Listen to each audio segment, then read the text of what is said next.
ಆತ್ಮೀಯ ವಿದ್ಯಾರ್ಥಿಗಳೇ, PSI 402 question paper discussion ಕ್ಲಾಸ್ಗೆ ತಮಗೆಲ್ಲ ಸ್ವಾಗತ.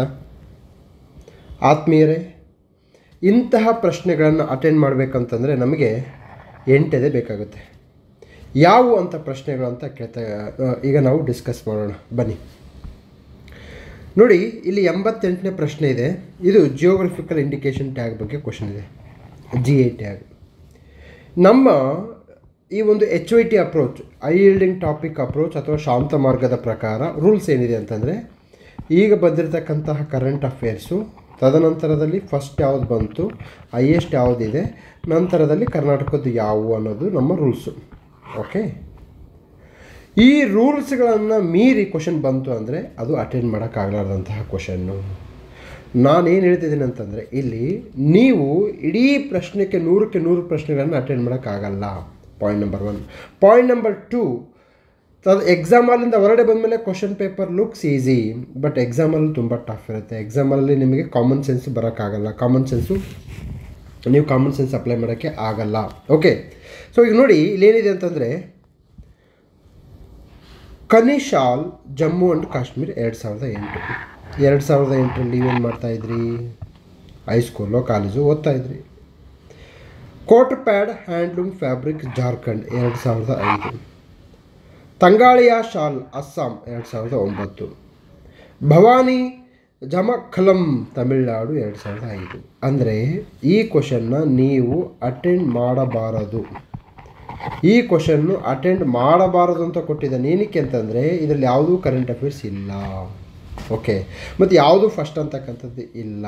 ಓಕೆ, ಇದರಿಂದ ಆಚೆಗೂ ಎಜುಕೇಟರ್ಸ್ ನಾವು ಇದನ್ನು ಈಸಿ ಅಂತ ಅನ್ನೋಕ್ಕಾಗಲ್ಲ. ಸ್ಪೆಷಲಿ ನಾನಂತೂ ಇದನ್ನು ಈಸಿ ಅಂತ ಅನ್ನೋಕ್ಕೆ ಸಾಧ್ಯವೇ ಇಲ್ಲ. ಏನಕ್ಕೆ ಅಂತಂದರೆ, ಎಕ್ಸಾಮಲ್ಲಿ ಕಾಮನ್ ಸೆನ್ಸು ಜಾಸ್ತಿ ಬೆಳೆಯಲ್ಲ.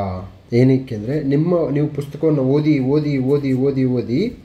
ನೀವು ಪುಸ್ತಕದ ಹುಳುಗಳಾಗಿರ್ತೀರ ಹೊರತು ಕ್ವಶನ್ ಪೇಪರ್ನ ಹುಳುಗಳಾಗಿರಲ್ಲ. ಆದ್ದರಿಂದ ನೀವು ಕ್ವಶನ್ ಪೇಪರ್ನ ಸಾಲ್ವ್ ಮಾಡಬೇಕು. ಫೈನ್, ಇದು ಒಂದು ಆಯಿತಾ.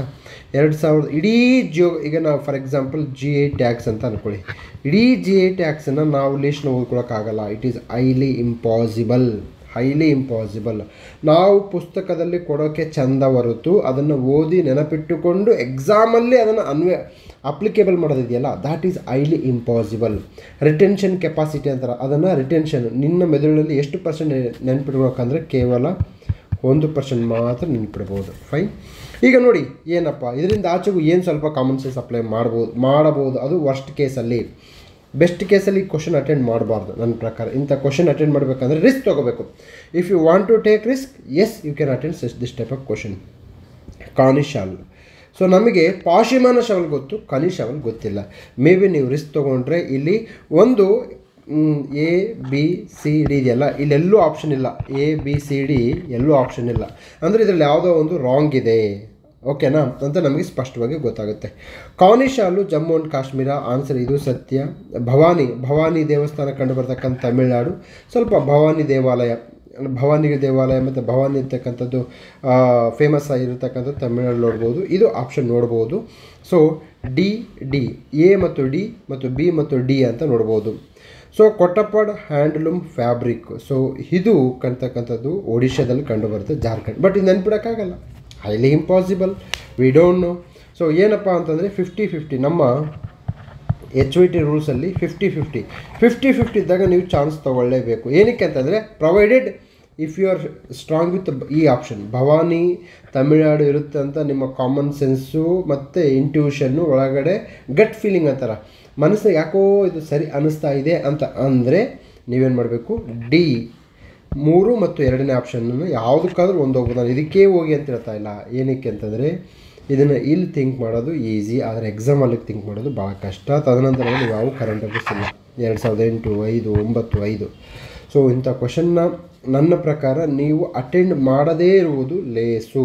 ಓಕೆ, ಅಟೆಂಡ್ ಮಾಡಿದರೆ ಕಷ್ಟ ಆಗುತ್ತೆ, ಅಥವಾ ಅಟೆಂಡ್ ಮಾಡಿದರೆ 50-50 ಚಾನ್ಸ್ ತೊಗೊಳ್ಬೇಕಾದ್ರೆ. ಇದು ಏನಪ್ಪ ಅಂತಂದರೆ ಪರೀಕ್ಷೆಯನ್ನು ಅಟೆಂಡ್ ಮಾಡುವ ಕ್ರಮ. ಇದನ್ನು ಪುಸ್ತಕದಲ್ಲಿ ಕೊಡಲ್ಲ. ಮೊನ್ನೆ ನಾನು B ಗ್ರೂಪ್ ಕ್ವಶನ್ ಪೇಪರ್ ಅಂದರೆ ಇಂಜಿನಿಯರ್ AE ಪೇಪರ್ನ ಡಿಸ್ಕಸ್ ಮಾಡಬೇಕಾದ್ರೆ ಇದನ್ನು ಹೇಳ್ತಾ ಇದ್ದೆ ನಮ್ಮ HYT ಗ್ರೂಪಲ್ಲಿ. ಓಕೆ, ನಂತರದಲ್ಲಿ Justice Amitav Roy Committee was in news recently. In this regard, consider the following. First of all, Justice Amitav Roy Committee 8th January 2023 RSA ಪೇಪರಲ್ಲಿ ಬಂದಿದೆ. ಓಕೆ, ಸೊ ನಮ್ಮ ಶಾಂತ ಮಾರ್ಗದ ತತ್ವ, ಹೈ ಯೀಲ್ಡಿಂಗ್ ಟಾಪಿಕ್ಸ್ನ ತತ್ವ ಏನಪ್ಪ ಅಂತಂದರೆ only previous year question paper. Okay, so ನೋಡಿ, ಈಗ ಫಾರ್ ಎಕ್ಸಾಂಪಲ್ ತಂಗಾಲಿಯಾ ಶಾಲ್, ಇದು 2022 SSCಯಲ್ಲಿ ಕೇಳಿದ್ದಾರೆ. ನಾನು ನಮ್ಮ ರೂಲ್ಸ್ ಪ್ರಕಾರ ಕನಿಷ್ಠ 5 ವರ್ಷದ್ದು SSC CAPF CDS ಎಲ್ಲ ಕ್ವಶನ್ ಪೇಪರ್ನ ಡಿಕೋಡ್ ಮಾಡಬೇಕು. ಡಿಕೋಡ್ ಮಾಡಿದರೆ ನಿಮಗೆ ಹೆಲ್ಪ್ ಆಗುತ್ತೆ ಹೊರತು ನೀವು ಸುಮ್ಮನೆ ಓದಿದರೆ ಹೆಲ್ಪ್ ಆಗಲ್ಲ. ಓಕೆ, ಆಯಿತು, ಸರಿ, fine sir. Justice Amitava Roy committee ಇದೆ ಕ್ವಶನ್ನು. ಸೊ ಈ ಕ್ವಶನ್ ಅಟೆಂಡ್ ಮಾಡೋಕ್ಕೆ ಸಹ ನಿಮಗೆ 8 ಎದೆ ಬೇಕು.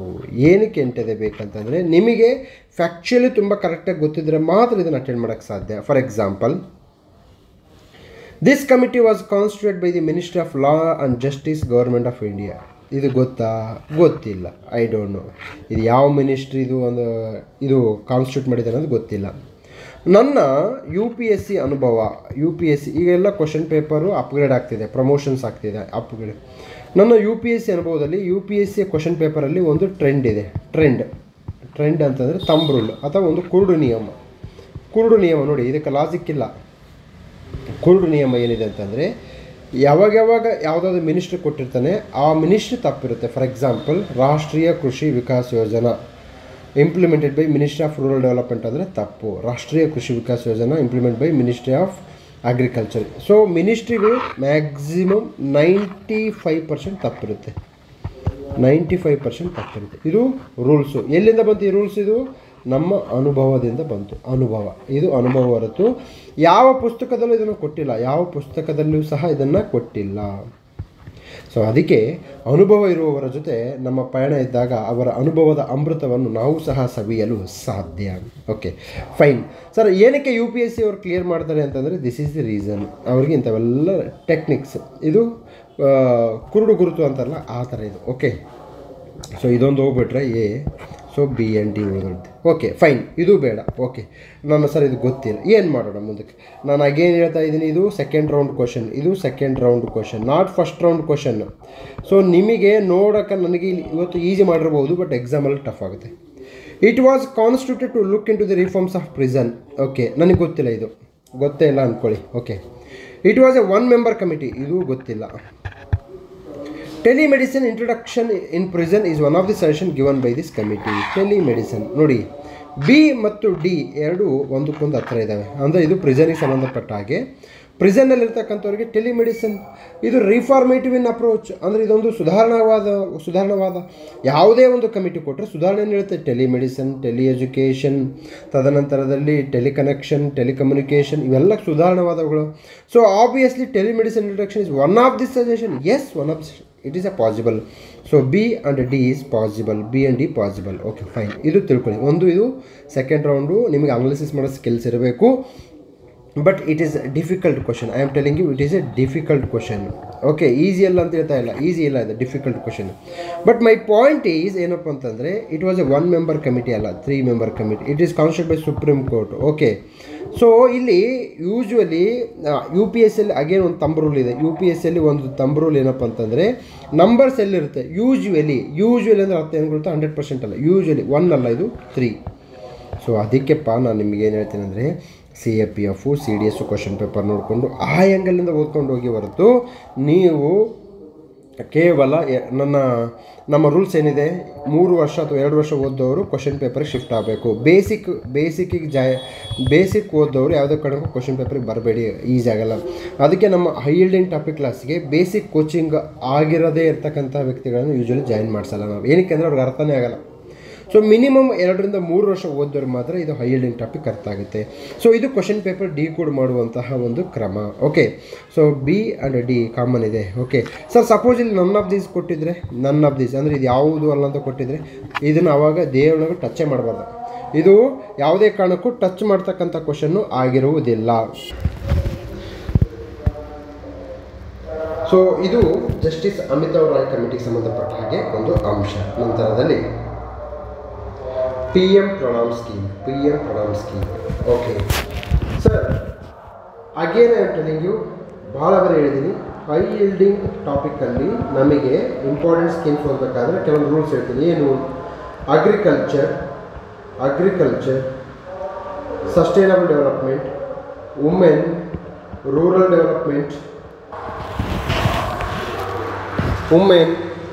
ಡೆವಲಪ್ಮೆಂಟ್, ರಿಲೇಟೆಡ್ ಸ್ಕೀಮ್ಸ್ಗಳನ್ನ ಚೆನ್ನಾಗಿ ಓದ್ಕೋಬೇಕು.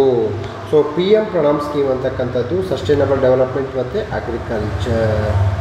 ಸರ್ ಫಾರ್ ಎಕ್ಸಾಂಪಲ್ ನೀವು ಎಕ್ಸಾಮ್ ಟೈಮಲ್ಲಿ ಏನಾಗುತ್ತೆ, ಸ್ಕೀಮ್ಸ್ ಅಂತ ನಾವು ವಿಷನ್ ಅವರು, ಸೊ ವಿಷನ್ ಮ್ಯಾಗ್ಝಿನ್ ಅವ್ರು ಏನು ಮಾಡ್ತಾರೆ ಅಂತಂದರೆ ಸ್ಕೀಮ್ಸ್ ಅಂತೇಳಿ ಒಂದು ಪುಸ್ತಕ ಬಿಟ್ಬಿಡ್ತಾರೆ. ಒಂದು 80 ಪೇಜ್, 80 ಪೇಜಸ್ ಅಥವಾ 100 ಪೇಜ್ ಇರುತ್ತೆ. ಎಕ್ಸಾಮ್ ಟೈಮಲ್ಲಿ ಇದನ್ನು ಓದೋಕ್ಕೆ ಆಗಲ್ಲ, ಯಾವುದೇ ಕಾರಣಕ್ಕೂ ಓದೋಕ್ಕಾಗಲ್ಲ. ಅವಾಗ ಏನು ಮಾಡಬೇಕು, ನೀವು ಹೈ ಯೀಲ್ಡಿಂಗ್ ಟಾಪಿಕ್ ಆದಂತಹ PM-PRANAM, ಏನಕ್ಕೆ ಅಂತಂದರೆ ಸಸ್ಟೈನಬಲ್ ಡೆವಲಪ್ಮೆಂಟ್ ಮತ್ತು ಅಗ್ರಿಕಲ್ಚರ್. ಸೊ ಈ ನಿಟ್ಟಿನಲ್ಲಿ ತಾವೆಲ್ಲರೂ ಕಾಮನ್ ಸೆನ್ಸನ್ನು ಅಪ್ಲೈ ಮಾಡಬೇಕು. ಎಲ್ಲ ಸ್ಕೀಮ್ಸ್ಗಳನ್ನು ಓದಬಾರದು, ಓದಿದರೆ ಸಮಸ್ಯೆ ಆಗುತ್ತೆ. ನೋಡಿ, PM-PRANAM scheme, okay, the scheme was announced in the union budget 2024-25. ಇದು ಫ್ಯಾಕ್ಚುವಲ್, ಇದು ಇದೇನಪ್ಪ ಅಂತಂದರೆ ಫ್ಯಾಕ್ಟ್ರು ಭಾಳಷ್ಟು ಟೈಮು ರಾಂಗ್ ಇರುತ್ತೆ. Okay, facts most of the time wrong ಇರುತ್ತೆ. ಇದು ಜುಲೈ 2023 ಸ್ಟಾರ್ಟ್ ಆಗುತ್ತೆ. ಓಕೆ ನೋಡಿ, it aims to reduce the dependency on chemical fertiliser and promote organic and bio fertiliser. Yes, ಇದು ಓಕೆ. ಒಂದು ನೋಡಿ, ಡಿ ನೋಡಿ, this scheme encourages a sustainable agriculture practice. B ಮತ್ತು D link ಇದ್ದಾವೆ. So B ಮತ್ತು D link ಇದ್ದಾವೆ. Okay, BCD ಇದೆಯಾ? ಇಲ್ಲ, BCD ಇಲ್ಲ. ಓಕೆ, ಸೊ ₹50,000 ಗೊತ್ತಿಲ್ಲ. I don't know this. So B and D ನನಗೆ ಕರೆಕ್ಟ್ ಅನಿಸುತ್ತೆ. ಸಪೋಸ್ ABCD ಇದೆಯಾ? ABCD ಇದೆ, ಬಟ್ ನೀವು ಇದು ಸೆಕೆಂಡ್ ರೌಂಡಲ್ಲಿ ಇದನ್ನು ಅಟೆಂಡ್ ಮಾಡಬೇಕು. ಸೊ ಹೀಗೆ ನೀವು ಪ್ರಶ್ನೆಗಳನ್ನು ಇದು ಸೆಕೆಂಡ್ ರೌಂಡ್ ಅಟೆಂಡ್ ಮಾಡಿರ್ತಕ್ಕಂಥದ್ದು ತುಂಬ ಡಿಫಿಕಲ್ಟ್ ಇರ್ತಕ್ಕಂಥದ್ದು. ಬಟ್ ಅಗೇನ್ ನಮ್ಮ HOT ಅಪ್ರೋಚ್ ಏನಪ್ಪ ಅಂದರೆ ಎಲ್ಲ ಸ್ಕೀಮ್ಸ್ಗಳನ್ನು ಓದಬಾರ್ದು. ರೂರಲ್ ಡೆವಲಪ್ಮೆಂಟು, ವುಮೆನ್ನು, ಅಗ್ರಿಕಲ್ಚರು, ತದನಂತರದಲ್ಲಿ ಹೆಲ್ತು, ಎಜುಕೇಷನ್ನು, ಸ್ಯಾನಿಟೇಷನ್ನು, ಇವುಗಳಿಗೆ ಸಂಬಂಧಪಟ್ಟ ಯೋಜನೆಗಳನ್ನು ಓದಿದಾಗ ನಿಮಗೆ ಹೆಲ್ಪ್ ಆಗ್ತಕ್ಕಂಥದ್ದು ನೋಡ್ಬೋದು. ಸೊ ಮುಂದಿನ ವಿಡಿಯೋದಲ್ಲಿ ಮತ್ತಷ್ಟು ಪ್ರಶ್ನೆಗಳನ್ನು ಡಿಸ್ಕಸ್ ಮಾಡೋಣ. Thank you.